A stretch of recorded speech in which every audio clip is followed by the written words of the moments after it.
Hello everyone and welcome back to your channel. दोस्तों, आज की इस वीडियो में हम बात करने वाले हैं कि जैसे कि आप जानते हैं कि सीटेट का एग्जाम आ गया है, जनवरी में होने वाला है।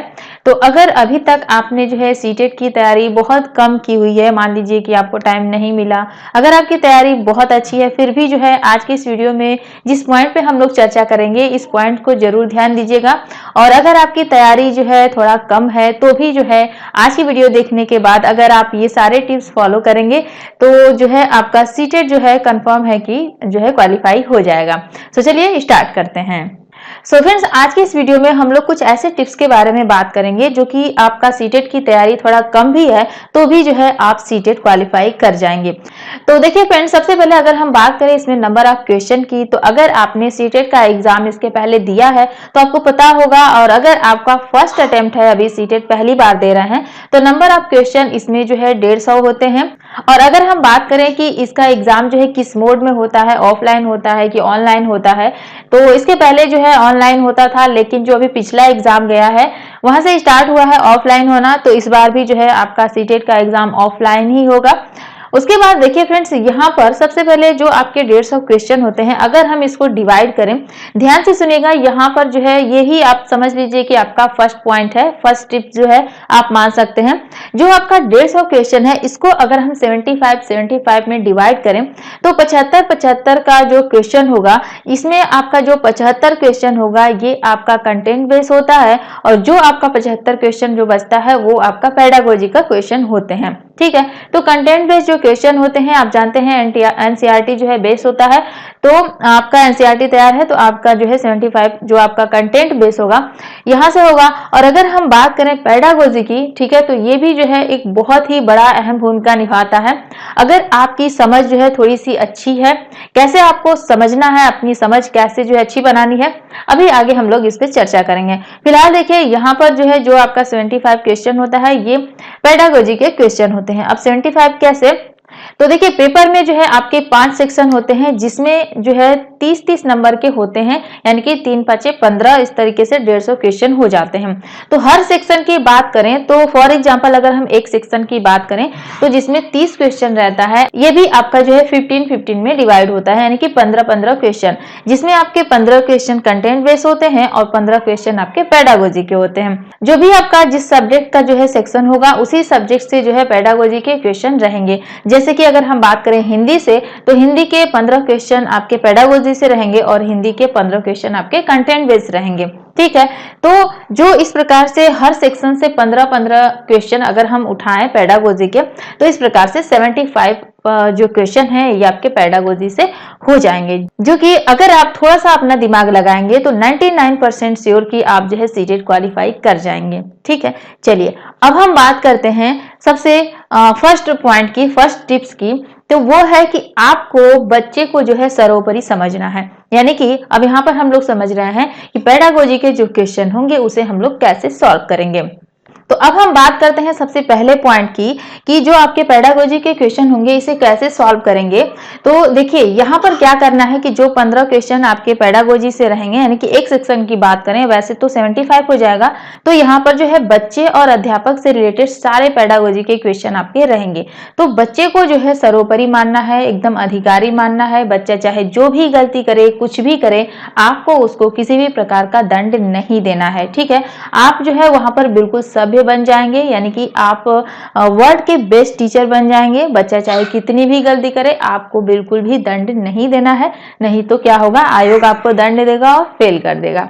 तो थोड़ी सी जो है सावधानी यहाँ पर बरतिएगा। ऐसा नहीं कि जैसे मान लीजिए कि क्वेश्चन अगर आपसे पूछता है कि बच्चा अगर कोई गलती करता है क्लासरूम में तो आपको क्या करना चाहिए, समझाना चाहिए, दंड देना चाहिए या फिर इस प्रकार से, तो ऐसा नहीं कि आप जो है जोश में आकर के उसको दंड दे दें। ठीक है, आपको दंड नहीं देना है, ये चीज जो है आप ध्यान रखें। पहला पॉइंट, यानी कि बच्चे को आपको कभी भी दंड नहीं देना है। क्लियर।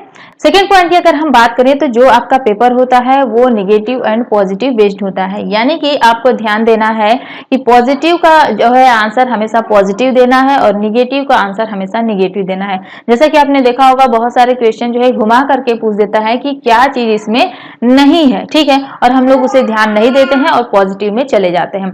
तो ये चीज भी ध्यान देना है कि पॉजिटिव का आंसर हमेशा पॉजिटिव एंड निगेटिव का आंसर हमेशा निगेटिव। क्लियर। और 98% जो है आपका जो पेपर होता है वो पॉजिटिव बेस्ड ही होता है, लेकिन थोड़ी सी गलती जो है आपको यहाँ पर बहुत बड़ी जो है भुगतान करना पड़ेगा। तो आप ये चीज जरूर ध्यान दें कि क्वेश्चन में जो है आपका निगेटिव है कि आपका पॉजिटिव क्वेश्चन है, ठीक है।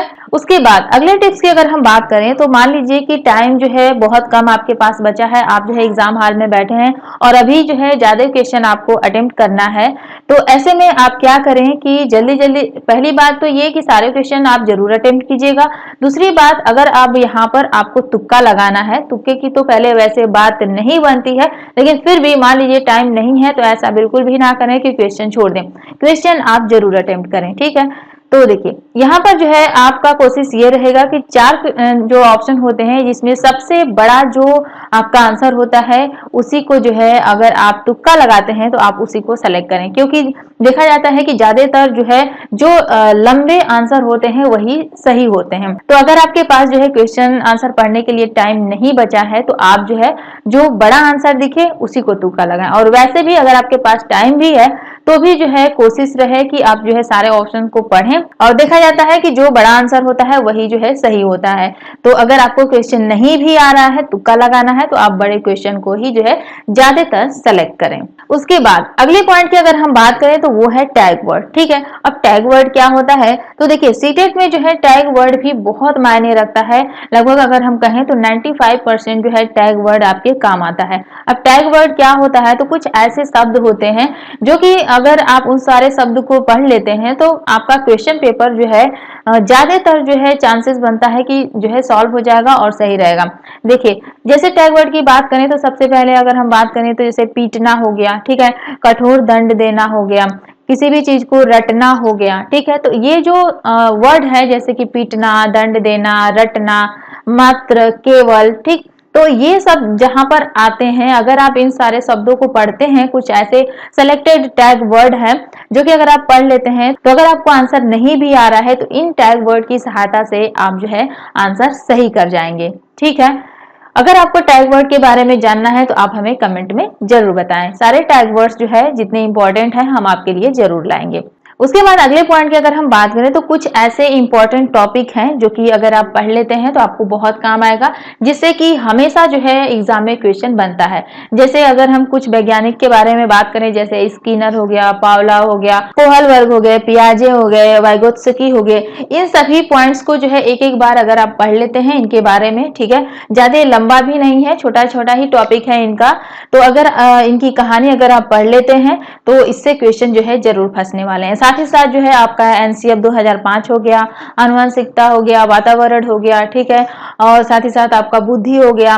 ये कुछ ऐसे मेन चैप्टर्स हैं जिसे जो है अगर आप पढ़ लेते हैं तो इन सारे चैप्टर से जो है ज्यादातर क्वेश्चन जो है सीटेट में फंस जाते हैं। तो अगर आपके पास टाइम नहीं है, आपने अभी तक पढ़ाई नहीं की है, तो इन सारे टॉपिक्स को जो है एक बार जरूर टच करें। उसके बाद लास्ट और अंतिम सावधानी आपको क्या बरतनी है कि ऐसा नहीं करना है कि सारे पेपर जो है आप एक ही बार सॉल्व कर लें, उसके बाद जो है आप ओएमआर शीट को भरना स्टार्ट करें, ठीक है। बहुत सारे बच्चे ऐसा करते हैं कि पहले जो है क्वेश्चन को सॉल्व कर लेते हैं, उसके बाद जो है गोला करना स्टार्ट करते हैं।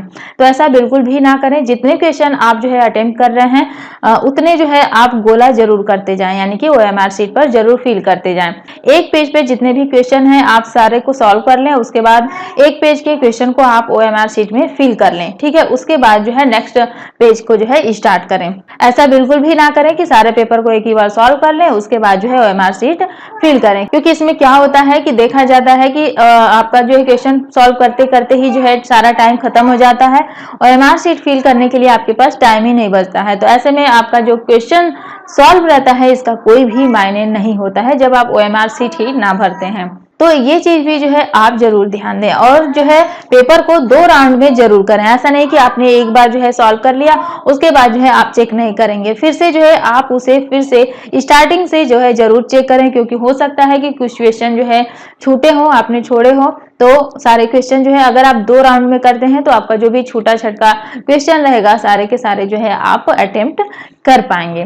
तो फ्रेंड्स आज जितने भी पॉइंट्स के बारे में हमने बात किया, आप सारे पॉइंट्स पे जरूर ध्यान दीजिएगा, इन सभी को जरूर फॉलो कीजिएगा और अपना सीटेट जो है जरूर क्वालिफाई कर पाएंगे। तो आज के इस वीडियो में बस इतना ही। वीडियो पसंद आई हो तो लाइक शेयर जरूर करें।